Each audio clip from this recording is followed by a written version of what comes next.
Hey Christians, I have a question. You say the Hadith is an unreliable source and can't be trusted as fact, right? But the Hadith is more documented and verified than the Bible. How does that work? Question is Prophet Muhammad actually mentioned in the Bible? Hey Khalid, good question. Some people believe that Prophet Muhammad is indirectly mentioned in the Bible. For instance, in Deuteronomy 18:18 it says, These interpretations can vary, but many Muslims believe these verses point to Prophet Muhammad. On social media, Muslim influencers keep repeating two claims. The Bible is corrupted. The Bible announces Muhammad. But wait a second. Which one is it? If the Bible is corrupted, how can it announce Muhammad? If it's trustworthy, then we need to look honestly at what it really says. First, let's be clear. The Quran itself never says that the entire Bible is corrupted. Actually, it affirms the Torah and the Gospel. Surah 544, Surah 546. So, the Quran itself gives credibility to the Bible. It only warns about some people twisting verses or hiding them, like Surah 275, Surah 279, Surah 378. See the difference? These verses accuse some individuals, not the entire Bible. The idea of total corruption only appeared later, with Muslim scholars like al-Tabari and Ibn Hazm, when they saw that the Bible openly contradicted Islamic dogma, especially the Christian belief that Jesus is God. So let's act like the Bible is legitimate and look what it actually says. Muslims often point to Deuteronomy 18:18. I will raise up for them a prophet like you from among their brothers. Or to John 14:16 and John 16:12-13. They say this refers to Muhammad. But let's look at the timeline. Deuteronomy is one of the earliest books of the Torah. It was written long before the great prophets like Isaiah, Jeremiah, Ezekiel, Micah, or Daniel. After Moses, many prophets came, each one continuing God's revelation to Israel. And later, prophets like Isaiah announced that the Messiah would be Emmanuel, God with us, born of a virgin. The New Testament itself confirms that Deuteronomy 18:18 points to Jesus. In Acts 3:22, Peter applies it directly to Christ.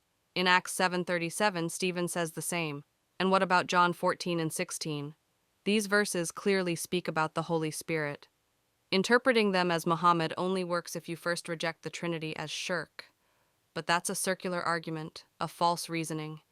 And in John 14:17, right after, Jesus explains, this guide will be spiritual, living inside the disciples, not a physical man coming 600 years later. That completely refutes the theory of another prophet. So please, Lily J., always read the verses around the one you plan to use against us. And here's the dilemma. If the Bible is true, then Muhammad is a false prophet. If the Bible is corrupted, then you cannot use it to prove Muhammad anyway. Either way, Islam falls. Now, let's talk facts. Modern archaeology and history show that the Bible has been preserved.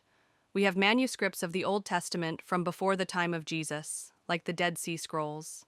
We have complete New Testament manuscripts from the 4th century, matching the Bibles we read today. Historians of all backgrounds, Christian, Jewish, even atheist, generally agree. The Bible has been preserved. But can we say the same about the Quran? Not really. The Quran was not written down immediately.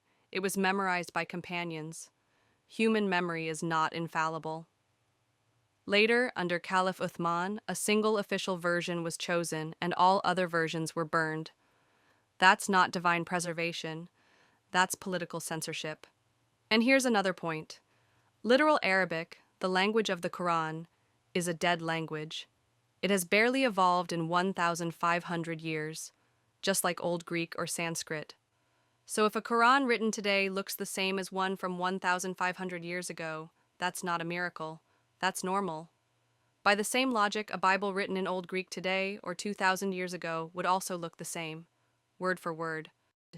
Then they say, the Bible announces Muhammad. But these two claims destroy each other. If the Bible is corrupted, you can't trust it. If the Bible is preserved, it doesn't announce Muhammad. It points to the prophets of Israel and ultimately to Jesus. History and archaeology confirm that the Bible has been transmitted reliably. The claim of corruption appeared later, only to cover up contradictions between the Bible and the Quran.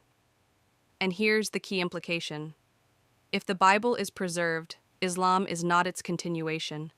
It is its opposition, denying the Son, denying the cross, and introducing another gospel. In biblical terms, that places Islam not in continuity with the faith of Israel, but closer to what the New Testament warns against, the spirit of the Antichrist. So, Lily J., when you quote hadiths as proofs, remember this. If the Quran itself depended on human memory and political editing, then hadith collections, well, yes, they can be reliable. Just like your sources, fallible people, repeating stories.